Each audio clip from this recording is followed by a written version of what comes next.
आज 15 ऑगस्ट देशभरात स्वातंत्र्य दिनाचा जल्लोष, तिरंगा फडकवण्याचा उत्साह. पण याच दिवशी कल्याण डोंबिवलीमध्ये मात्र वेगळाच वाद पेटलाय. कल्याण डोंबिवली महापालिकेने 15 ऑगस्टच्या दिवशी चिकन मटन विक्रीवर बंदी घालण्याचा आदेश दिला.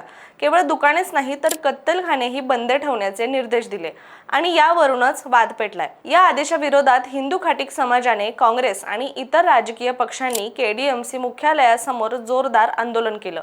पण यावेळी काँग्रेस नेते आणि खाटीक समाजाच्या सदस्यांनी चक्क जिवंत कोंबड्या हातात घेऊन पालिकेविरोधात घोषणाबाजी करत, हा आमच्यावर अन्याय आहे, लोकशाहीची गळचेपी असून आम्ही आमच्या स्वातंत्र्यावरील येणारी बंधने अजिबात सहन करणार नाही, असं आंदोलकांचं म्हणणं होतं.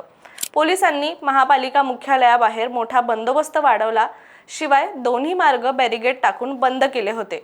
मात्र अशातच आंदोलकांना थांबवण्याचा प्रयत्न सुरू असताना बाजारपेठ पोलिसांनी काही आंदोलनकर्त्यांना कोंबड्यांसोबतच ताब्यात घेतलं आहे, ज्यामध्ये शिवसेना ठाकरे गटाचे विधानसभा संघटक रुपेश भोईर, धर्मवीर खाटीक समाजाचे अध्यक्ष परवेश शेख आणि हसीन शेख यांचा समावेश आहे.